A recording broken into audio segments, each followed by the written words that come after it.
శివదుర్గ జ్యోతిష్యాలయం ఆర్థిక ఉద్యోగ కుటుంబ మరే ఇతర సమస్యలకైనా పరిష్కారం చూపబడను. పరిష్కారం కోసం ఈ నంబర్ని సంప్రదించండి. 2019 అంటే ఇప్పుడు ఈ టైంలోనే పార్టీ పెట్టాల్సిన అవసరం వచ్చింది. అప్పుడు ఎందుకు ఆలోచన చేయలేదు? 2019లో మొదటిసారిగా నేను న్యాయమూర్తి పదవిలో నుంచి 175 నియోజకవర్గాల్లో పోటీకి సిద్ధమంటున్నారు.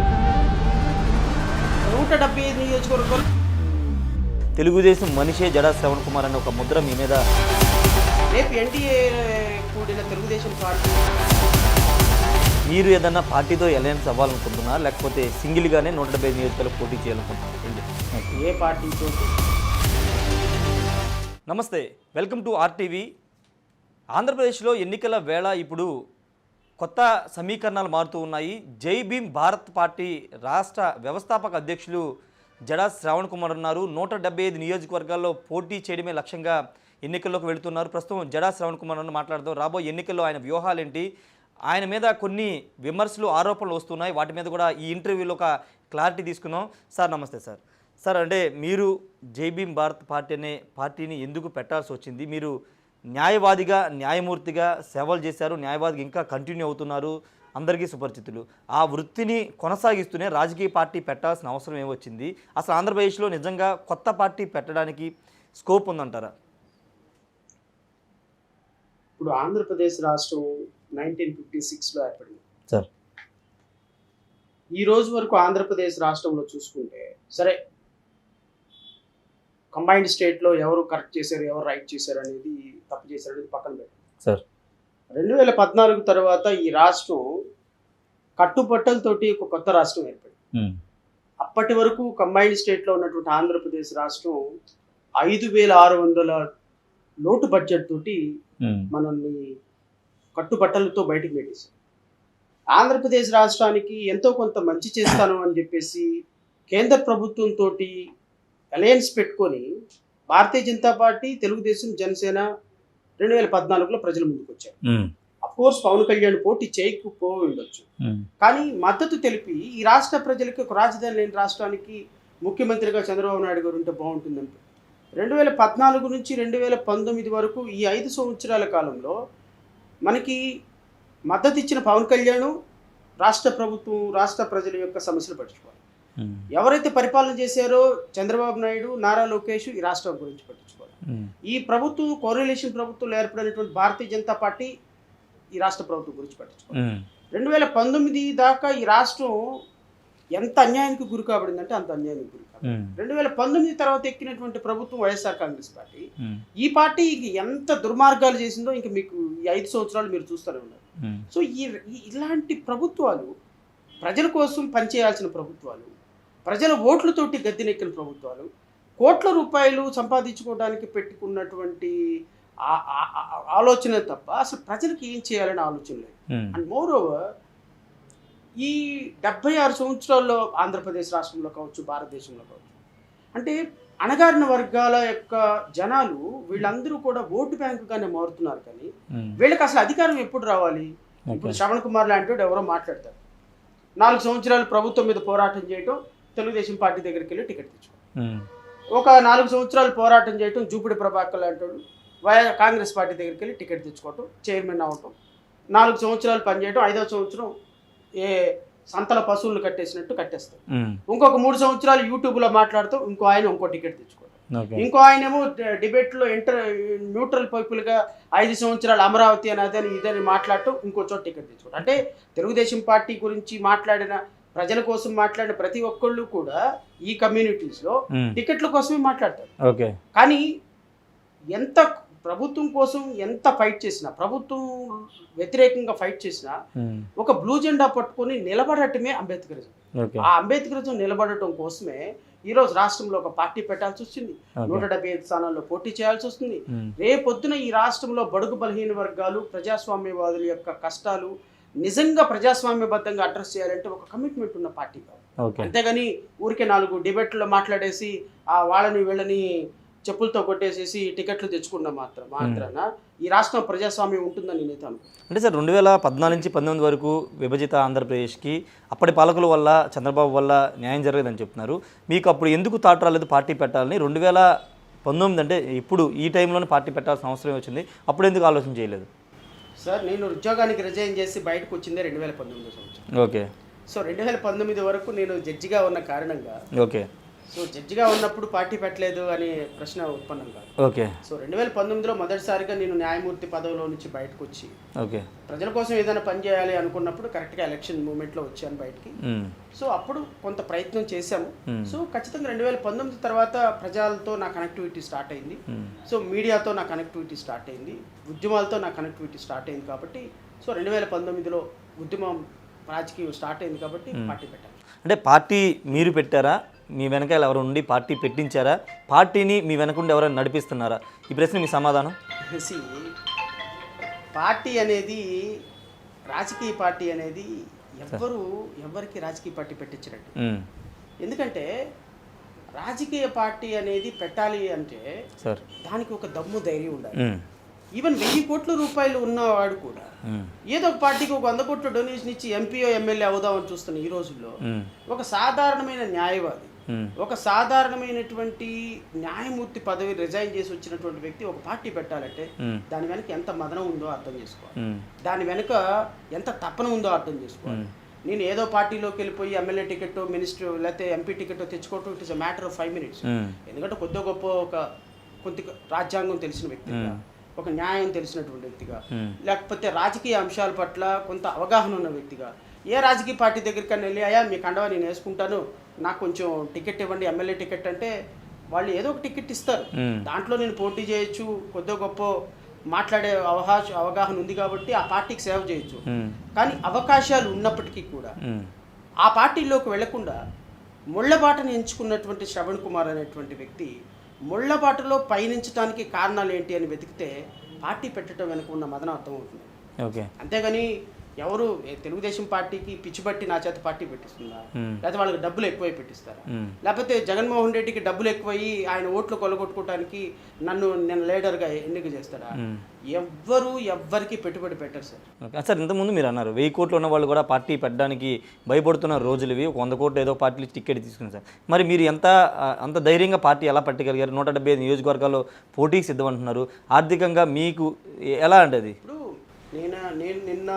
నేను ఎప్పుడు ఒకే మాట చెప్తా, money plays very vital role పాలిటిక్స్లో.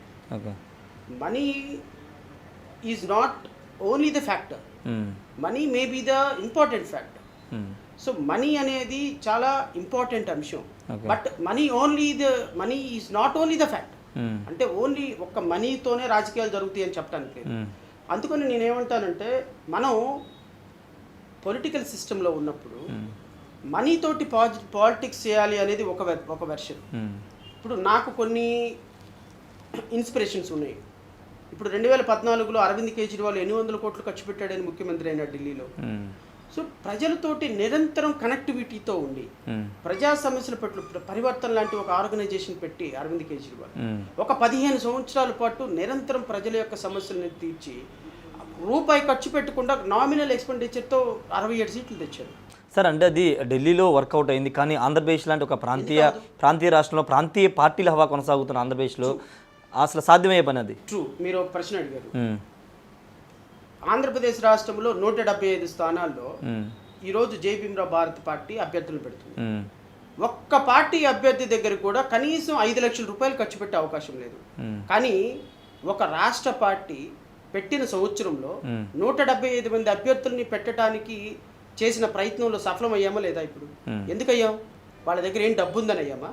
100 కోట్ల రూపాయలు ఖర్చు పెట్టే నారా లోకేష్ ఒక పక్క, 10 లక్షలు కూడా ఖర్చు పెట్టలేని శ్రవణ్ కుమార్ ఒక పక్క, లేకపోతే 150 కోట్ల రూపాయలు ఖర్చు పెట్టే పవన్ కళ్యాణ్ ఒక పక్క, 2 లక్షల రూపాయలు కూడా ఖర్చు పెట్టలేని మల్లికార్జున ఒక పక్క, ఇట్లా 1000 కోట్ల రూపాయలు ఖర్చు పెట్టే జగన్మోహన్ రెడ్డి ఒక పక్క, 2 లక్షలు కూడా ఖర్చు పెట్టలేని దస్తగిరి ఒక పక్క.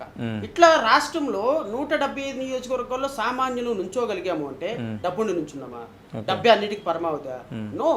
మేము గెలిచినా ఓడినా, 1 ఓటు వచ్చినా, 100 ఓట్లు వచ్చినా, 1000 ఓట్లు వచ్చినా, 1,00,000 ఓట్లు వచ్చినా, మా లక్ష్యం there must be an alternative. అంటే పోటీ చేయడమే లక్ష్యమా? గెలుపు లక్ష్యం కాదు. గెలుపు లక్ష్యమే, కానీ గెలవలేని పరిస్థితి కదా. సో గెలవలేనప్పుడు ఏం చేయాలి? గెలవలేనప్పుడు అట్లీస్ట్ గెలవలేము కదా అని, ఇప్పుడు రన్నింగ్ రేస్లో 10 మంది పాల్గొంటారండి, ఒక్కళ్ళే గెలుస్తారు, 9 మంది డ్రాప్ అవ్వరు కదా. సో మా లక్ష్యం గెలవాలి. Okay. కానీ 10వ ప్లేస్ వచ్చినా వి డోంట్ మైండ్. ఓకే. నాకు 10వ ప్లేస్ వచ్చినా నేను సిస్టంలో కాంపిటీషన్లో ఉన్నా. శ్రవణ్ కుమార్ అనేటువంటి వ్యక్తి నోటాకి ఓటేయకుండా నేను ఒక జడ్జి పోస్ట్ వదిలేసి ఒక న్యాయవాదిగా రాజకీయ పార్టీలు నాకు టికెట్ ఇస్తానన్నా, నాకు ఎంతో గొప్ప భవిష్యత్తును వదిలేసి ప్రజల కోసం, సమాజం కోసం, ఒక మంచి సిస్టమ్ కోసం, రాజ్యాంగం కోసం, ప్రభుత్వాలు ఓట్లు వేయించుకొని మోసం చేసే విధానాన్ని ప్రశ్నించడం కోసం ప్రజల దగ్గరకు వచ్చారు. ప్రజలు ఇంటి ముందు నుంచున్నా, నాకు ఒక్క ఓటు ఏమైనా అడుగుతున్నా, ప్రజాస్వామ్యాన్ని బతికించడం కోసం ఓటు ఏమైనా అడుగుతున్నా, ప్రజలు ఖచ్చితంగా విశ్వసిస్తారు. నువ్వు 10,000 రూపాయలు ఇవ్వలేదని ఓటు వేయటం మానరు అని నాకున్నటువంటి నిశ్చితమైన అభిప్రాయం. సో డబ్బుతో అన్ని రాజకీయాలు నడవవు. ఖచ్చితంగా ప్రజల్లో ఒక చేంజ్ వస్తుంది.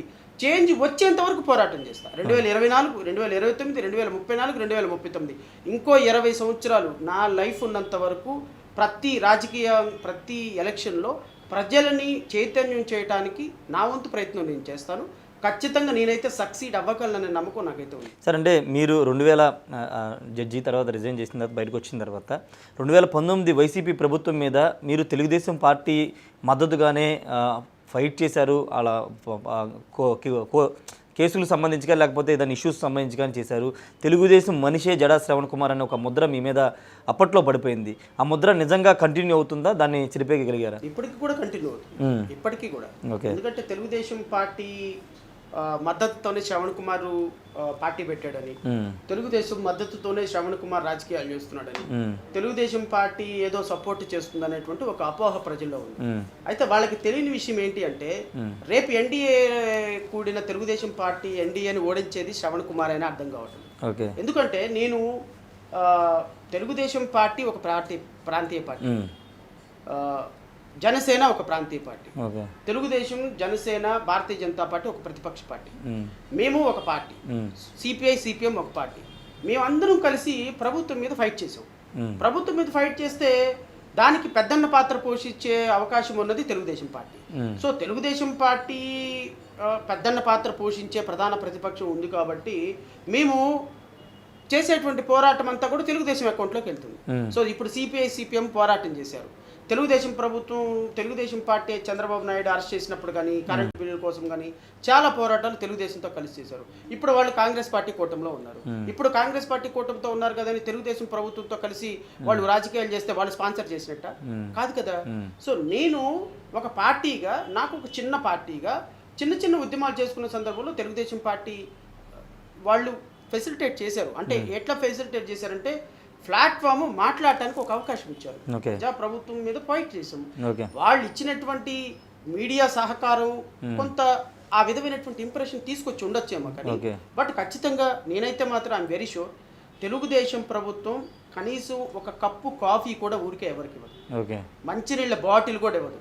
తెలుగుదేశం చంద్రబాబు నాయుడు అంత పిసినారి, నారా లోకేష్ అంత ఎవరైనా వెళ్ళి కలవటానికి వెళ్తే ఒకవేళ వాళ్ళు వచ్చిన వాళ్ళు బొకే తీసుకొస్తే ఆ బొకే కూడా వాళ్ళు ఇవ్వకముందే లాక్కునేటువంటి క్యారెక్టర్ ఉన్నవాళ్ళు తప్ప. అంటే నారా లోకేష్ కానీ చంద్రబాబుని ఎప్పుడైనా కలిసారా? చాలా వాళ్ళకి చెప్తున్నారు, కలిసారు ఎప్పుడన్నా? తెలుగుదేశం పార్టీ అధినేత చంద్రబాబు నాయుడు గారు ఆయన మీద కుప్పంలో దాడి జరిగినప్పుడు ప్రజాస్వామ్య పరిరక్షణ వేదిక అని ఒక వేదిక ఏర్పాటు చేసి, ఆ వేదికలో భాగంగా నారా చంద్రబాబు నాయుడు గారి మీద జరిగిన దాడిని ఖండిస్తూ ఆయన ఒకసారి కలిశాను.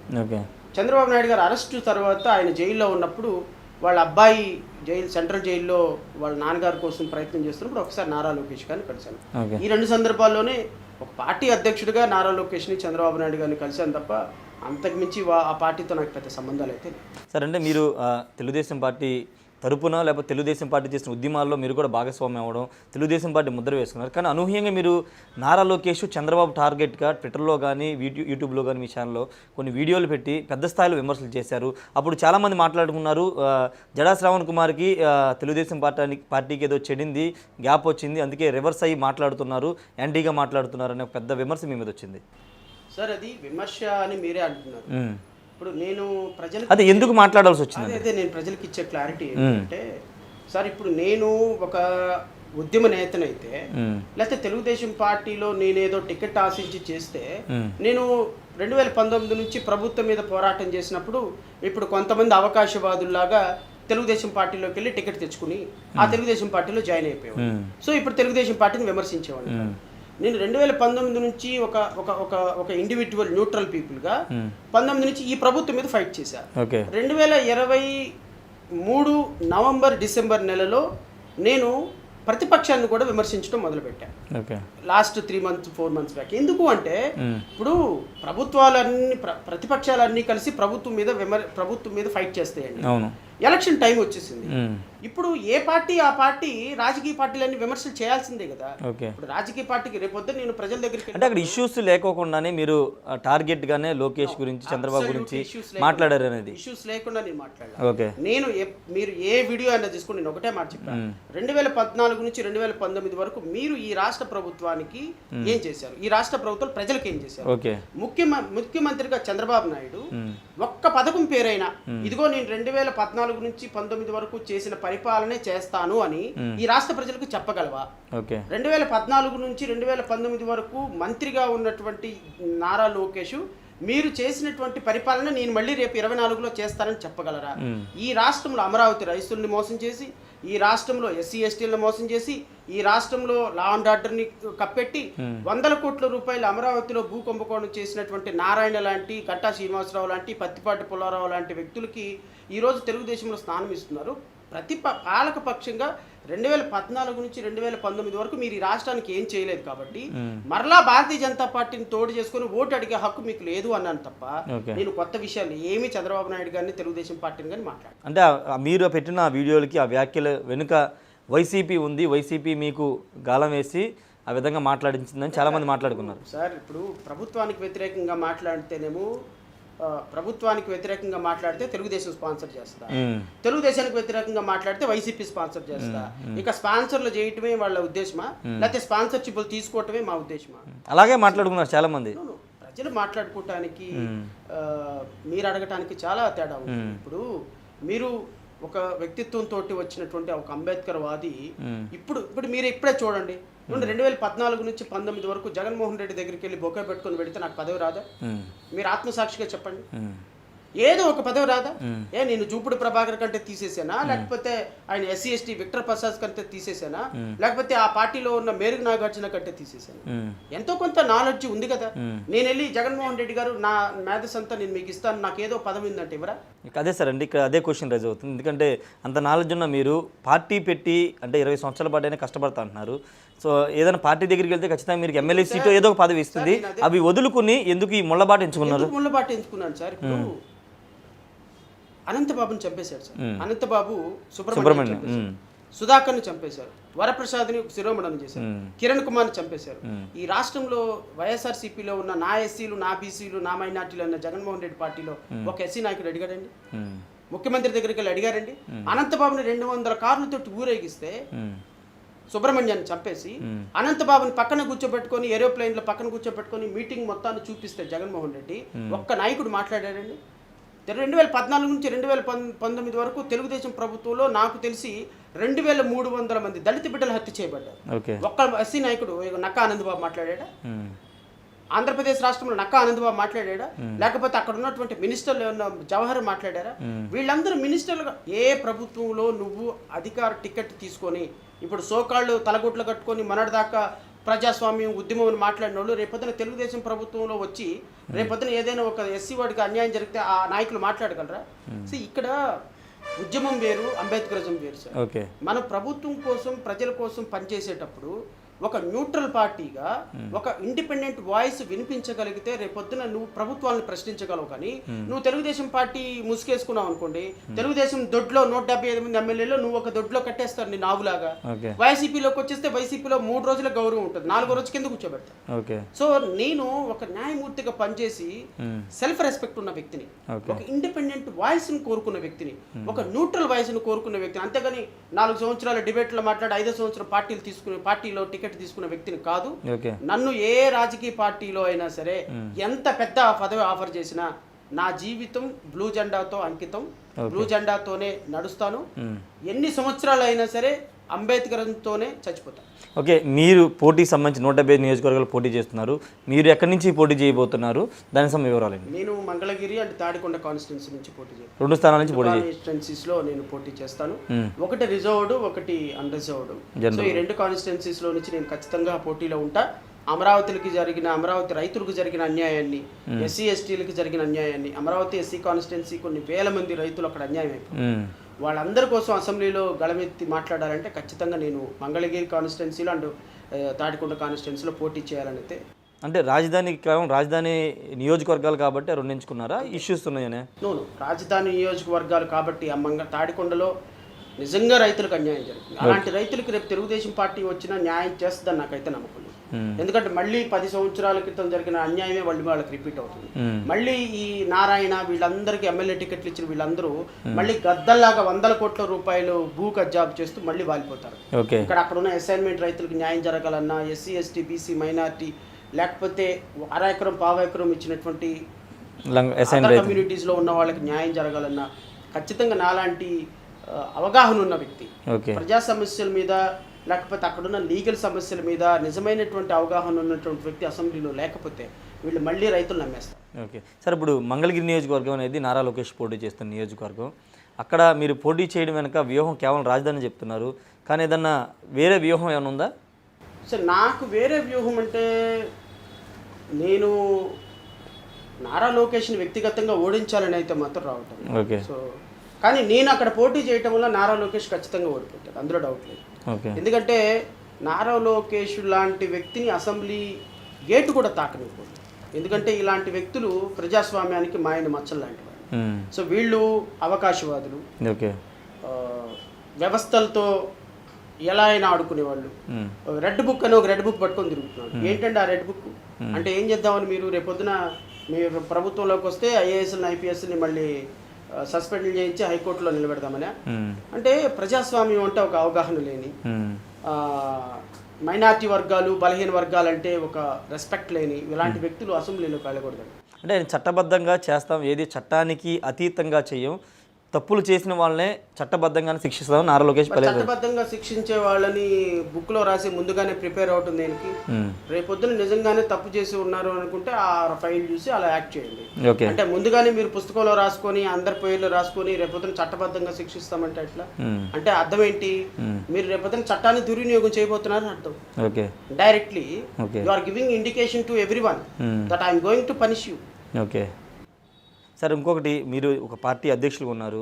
చంద్రబాబు నాయుడు కుప్పంలో పోటీ చేస్తున్నారు, జగన్మోహన్ రెడ్డి పులివెందులో పోటీ చేస్తున్నారు, పవన్ కళ్యాణ్ పిఠాపురంలో చేస్తున్నారు.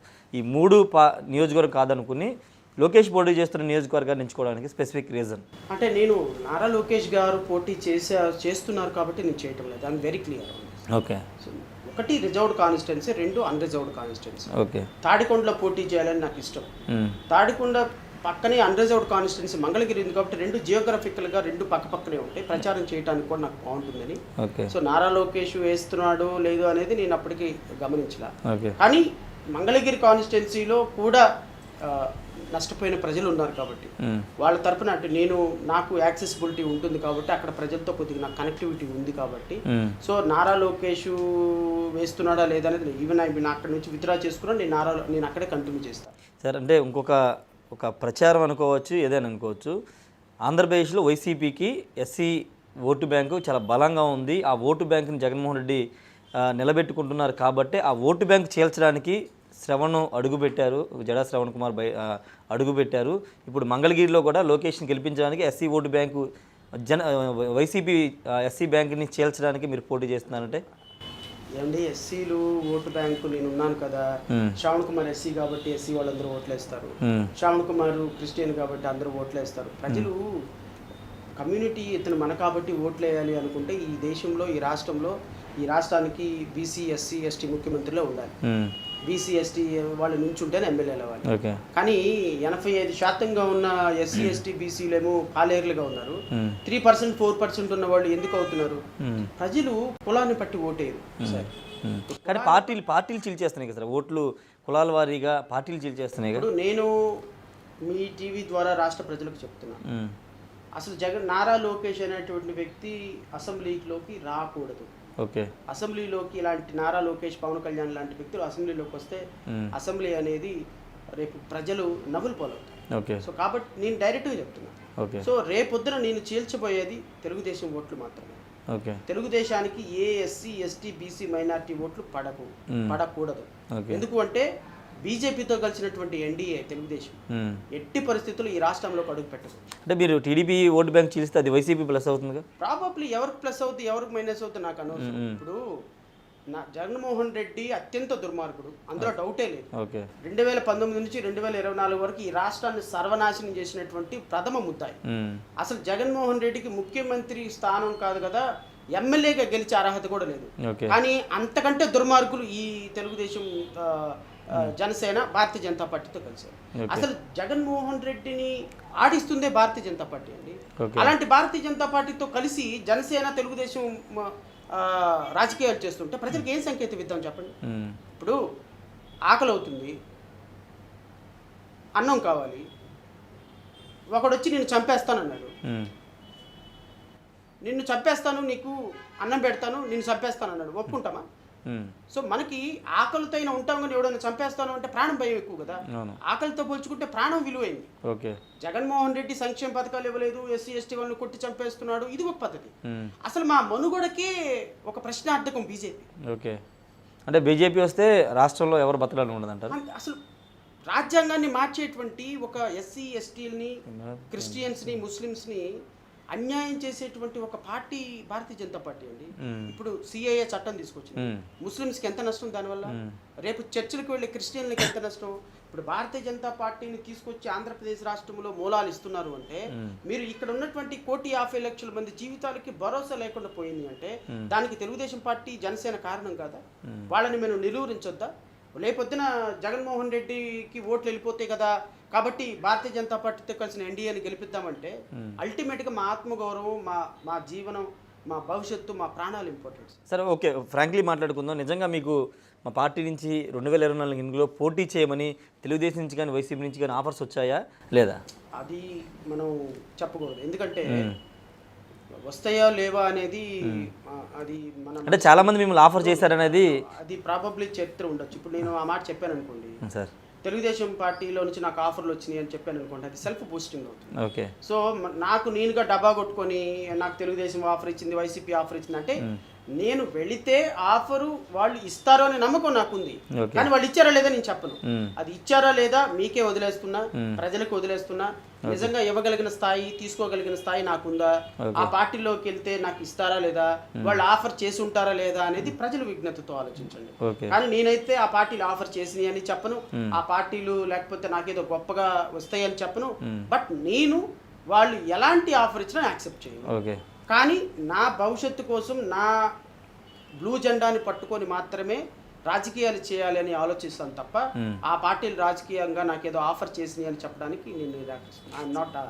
I'm not interested to answer your question. Sir, ఇప్పుడు ఆంధ్రప్రదేశ్లో కీలకమైన నియోజకవర్గాలు కుప్పం కానీ, రేపు పవన్ కళ్యాణ్ పోటీ చేసిన పిఠాపురం, మంగళగిరి మీరు పోటీ చేస్తున్నారు, పులివెందుల జగన్మోహన్ రెడ్డి, ఇలాంటి కీలకమైన నియోజకవర్గాల్లో బలమైన అభ్యర్థులు పెట్టబోతున్నారు. వాటి మీద మీ ఫోకస్ ఏంటి? పిఠాపురంలో పవన్ కళ్యాణ్ పోటీ చేస్తున్నారు, పిఠాపురంలో జగ్గర్ప మల్లికార్జున అని చాలా పద్మశాలి అబ్బాయి, చాలా స్ట్రాంగ్ క్యాండిడేట్ బీసీకి ఇస్తున్నారు, అక్కడ బీసీకి ఇచ్చాను ఆల్రెడీ.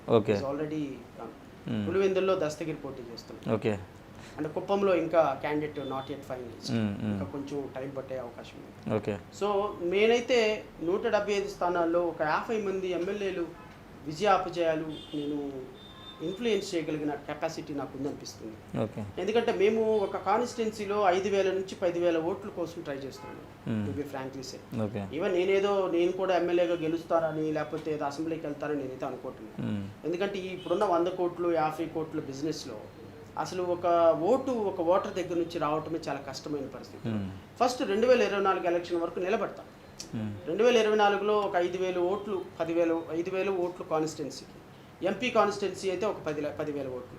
సో ఓవరాల్గా నేను ఒక 15 లక్షల ఓట్లు కనుక తెచ్చుకోగలిగితే 24లో, నా ప్రయాణం 2024లో 15 లక్షలతోటి ప్రయాణం స్టార్ట్ అవుతుంది. సో నా టార్గెట్ 2029.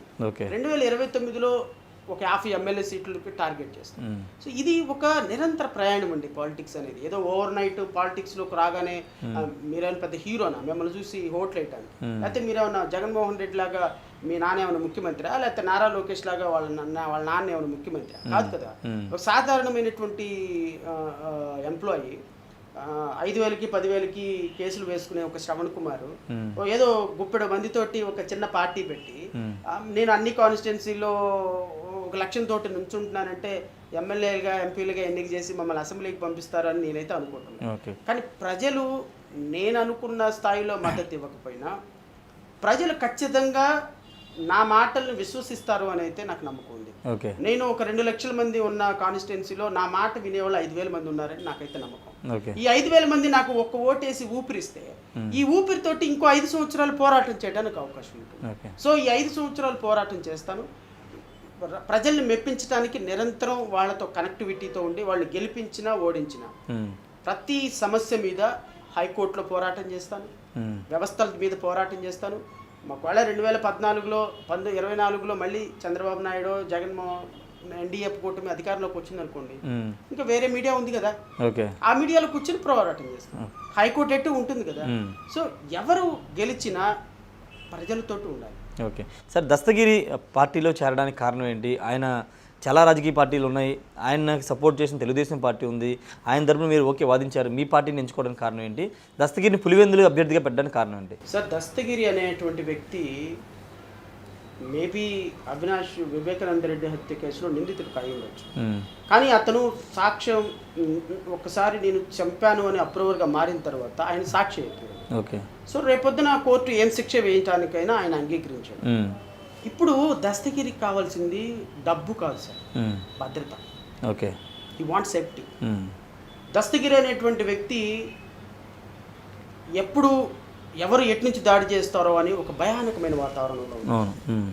తెలుగుదేశం పార్టీ ఏమో కనీసం దస్తగిరి అనేటువంటి వ్యక్తికి ఎలా ఉన్నాడు అని చూడటానికి కూడా ఒప్పుకోని పరిస్థితి, వాళ్ళు సహకరించిన పరిస్థితి. అతన్ని మీడియాలో కూర్చోబెట్టి తనని వాడుకోవడానికి వాళ్ళు ముందుకు వస్తున్నారు, కానీ తన కష్టాల్లో ఉన్నప్పుడు కనీసం ఒక బెయిల్ అప్లికేషన్ వేసి అతను బయటికి తీసుకొద్దామనే అవకాశం లేదు. తన భార్య పిల్లలు రోడ్డు మీద ఉన్నప్పుడు వాళ్ళకి ఏదైనా సహకారం చేద్దామనే ఆలోచన లేదు. అలాంటి పరిస్థితుల్లో ఆ భార్య పిల్లలు కట్టుబట్టలతో నా దగ్గరకు వచ్చినప్పుడు నేను వాళ్ళని ఆదరించాను. ఓకే అమ్మ, నేను ఖచ్చితంగా మీ హస్బెండ్ని బయటికి తీసుకొస్తానని చాలా కేసులు వేసాము, ఫైట్ చేశాము. నేను ఒక 2 నెలల్లోనే దస్తగిరిని బయటికి తీసుకొచ్చాను. దస్తగిరికి ఈ పార్టీలో నమ్మకం దొరికింది, ఒక భరోసా దొరికింది. ఇప్పుడు దస్తగిరి వెనుక మా పార్టీ నుంచి 5 లక్షల మంది అనుకున్నారు. 175 కాన్స్టిట్యున్సీలో దస్తగిరి ఒక క్యాండిడేట్ అవటం చేత దస్తగిరికి వైఎస్ వివేకానంద రెడ్డి కేసులో నిందితుడైన దస్తగిరికి చీమ చిట్టుక్కుమని అతనికి ఒంటి మీద గాయం అయితే ఈ రాష్ట్రంలో 5 లక్షల బహుజన ఎస్సీ ఎస్టీ బీసీ మైనార్టీ చేతులు లెగుస్తాయి. అతనికి దొరికింది భరోసా. ఆ భరోసా కారణంగానే ఈరోజు తను ఎమ్మెల్యేగా కూడా పోటీ చేసి జగన్మోహన్ రెడ్డి మీద నిలబడాలనేటువంటి ఎందుకంటే ఎమ్మెల్యేగా నిలబడటం వల్ల దస్తగిరికి రక్షణ దొరుకుతుంది. Because is not only an accused, is also a contesting candidate. So Jaganmohan Reddy నుంచి ఏ చిన్న ఉపద్రవం, అవినాష్ రెడ్డి నుంచి ఏ చిన్న ఉపద్రవం, అవినాష్ రెడ్డి నుంచి దస్తగిరి నుంచి నిందితుల దగ్గర నుంచి దస్తగిరికి జరిగినా ఓవరాల్గా దాని ఇంపాక్ట్ ఎలక్షన్ మీద పడుతుంది. సో ఎలక్షన్ ప్రాసెస్లో దస్తగిరి ఒక కంటెస్టింగ్ క్యాండిడేట్గా ఉండటం వల్ల అట్లీస్ట్ ఈ 3 నెలల పాటు తనకు భద్రత దొరుకుతుందని అయితే తన ఎమ్మెల్యేగా పోటీ చేయాలని డిసైడ్. సార్, ఇప్పుడు లాస్ట్ అంటే కన్క్లూడ్ చేద్దాం. ఇప్పుడు చాలా పార్టీలు పొత్తులు పెట్టుకుంటున్నాయి. ఇప్పుడు టీడీపీ, జనసేన, బీజేపీ అలయన్స్ అయిపోయినాయి. ఇప్పుడు కాంగ్రెస్ పార్టీ వామపక్ష పార్టీలతో ముందుకెళ్తుంది. మీలాగే రిటైర్డ్ ఐఏఎస్ అధికారి విజయ్ కుమార్ గారు ఒక పార్టీ పెట్టారు, లిబరేషన్ కాంగ్రెస్ పార్టీ అని. మీరు ఏదన్నా పార్టీతో అలయన్స్ అవ్వాలనుకుంటున్నారా, లేకపోతే సింగిల్గానే 175 నియోజకవర్గాలు పోటీ చేయాలనుకుంటున్నారా? ఏం చెప్తారు? ఇప్పటికిప్పుడైతే మాత్రం ఏ పార్టీతో అలయన్స్ పెట్టుకునే ఆలోచన నాకు. ఓకే, 2029లో అలాంటి అలయన్స్ ఏదైనా వస్తే ఆలోచన చేస్తాను. కానీ 2024 వరకు 175 ఎమ్మెల్యే, 25 ఎంపీ స్థానాల్లో ఇండిపెండెంట్గా ఈ పార్టీ వ్యక్తిగతంగా అంటే ఎవరితో అలయన్స్ లేకుండా అన్ని స్థానాల్లో పోటీ చేయాలి అని అయితే డెసిషన్ తీసుకున్నాం. ఏ పార్టీతోటి పొత్తులో ఉండే సమస్య లేదు, అవకాశం కూడా లేదు. సార్, ఫైనల్గా ఏం చెప్తారు? మీరు పోటీ చేయాలనుకున్న తాడికొండ, మంగళగిరి నియోజకవర్గ ప్రజలకి, మీ పార్టీ పోటీ చేయాలనుకున్న 175 నియోజకవర్గ ప్రజలకి ఏం చెప్పాలనుకుంటున్నారు? సార్, నేను ప్రజలను కోరేది ఒకటే, ప్రజాస్వామ్యంలో ప్రతి 5 ఏళ్లకు ఒకసారి ఓటేస్తుంది. ఓటు వేస్తున్న ప్రతి రోజు వేసే రోజు మీరు రాజు, వేసిన తర్వాత సర్వెంట్ అయిపోతుంది. ఒక్కసారి వైఎస్ఆర్ కాంగ్రెస్ పార్టీ ఒక ఛాన్స్ అని ఈ రాష్ట్రాన్ని 35 సంవత్సరాలు 40 సంవత్సరాలు వెనక్కి తీసుకెళ్తుంది. తెలుగుదేశం పార్టీ మళ్ళీ నేనే అని ఆయన ఈ రాష్ట్రాన్ని సర్వనాశనం చేశారు. ఓటు వేసే ముందు ఒక్కసారి ఆలోచించండి. ఓకే, మన భావితరాల కోసం, మన పిల్లల కోసం, మన భవిష్యత్తు కోసం, రాష్ట్ర భవిష్యత్తు కోసం విజ్ఞతతోటి ఆలోచించి కేవలం చంద్రబాబు నాయుడు మా సామాజిక వర్గం అని, జగన్మోహన్ రెడ్డి 2,000 రూపాయలు ఇచ్చాడని మా సామాజిక వర్గం అని కాకుండా మన కోసం, మన పిల్లల కోసం, మన భవిష్యత్తు కోసం ఓటు వేయమని. అది ఎవరికి ఏ పార్టీకి వేసినా కూడా వి డోంట్ మైండ్. ఎందుకంటే ప్రజలు నమ్మితే ఎవరినైనా మహారాజుని చేస్తారు. తెలుగుదేశం పార్టీ ట్రాప్లో పడితే, ఎన్డీఏలో ట్రాప్లో పడితే మళ్ళీ చంద్రబాబు నాయుడు ముఖ్యమంత్రి. జగన్మోహన్ రెడ్డి సంక్షేమాన్ని నమ్మితే మళ్ళీ జగన్మోహన్ రెడ్డి ముఖ్యమంత్రి. కానీ వీళ్ళిద్దరి వల్ల ఈ రాష్ట్రానికో మన భవితరానికో ఒరిగేది ఏం లేదు. కాబట్టి ఈ ఒక్కసారికి ఆల్టర్నేటివ్గా నాలాంటి వ్యక్తికి అవకాశం ఇవ్వమని, మాలాంటి చిన్న చితక అభ్యర్థులు మీ ఇంటికి వచ్చినప్పుడు మీ అమూల్యమైనటువంటి ఓటు ఒక్క అవకాశంతో అభ్యర్థులకు వేసి ఊపిరినివ్వమని అయితే కోరుతున్నాను. Okay, thank you. మొత్తంగా ఇది ఒకటే చెప్తున్నారు, ఓటు వేసేటప్పుడు విజ్ఞతతో ఆలోచించమని జడా శ్రవణ్ కుమార్ చెప్తున్నారు. ఒక్కరోజు రాజుగా ఉంటారా లేకపోతే 5 ఏళ్ళు రాజుగా ఉంటారా మీరే తేల్చుకోవాలంటూ ప్రజలకు చెప్తున్నారు. ఖచ్చితంగా 175 నియోజకవర్గాల్లో జైభీం భారత్ పార్టీ పోటీ చేస్తుంది. ఎంపీలతో పాటు 175 అసెంబ్లీ స్థానాలు పోటీ చేయబోతుందని చెప్తున్నారు. అటు మంగళగిరి, తాడికొండ 2 నియోజకవర్గాల్లో శ్రవణ్ కుమార్ పోటీ చేయబోతున్నారు. మంగళగిరి నియోజకవర్గంలో నారా లోకేష్ని కూడా ఓడిస్తా అని చెప్తున్నారు. అసెంబ్లీకి వెళ్ళనివ్వకుండా నారా లోకేష్ని అడ్డుకుంటానని శ్రవణ్ కుమార్ చెప్తున్నారు. ఏదేమైనప్పటికీ ప్రస్తుతం ఆంధ్రప్రదేశ్లో జైభీం భారత పార్టీ అయితే రాబోయే రోజుల్లో ఖచ్చితంగా 175 నియోజకవర్గ 25 పార్లమెంట్ స్థానాలు పోటీ చేయబోతుంది. కెమెరా పర్సన్ నానితో రాజేష్, RTV, విజయవాడ నుండి. మరిన్ని వీడియోస్ కోసం ఛానల్ ని సబ్స్క్రైబ్ చేయండి. లేటెస్ట్ అప్డేట్స్ కోసం వాట్సాప్ ఛానల్ ని ఫాలో చేయండి. అండ్ లింక్ డిస్క్రిప్షన్ లో ఉంది.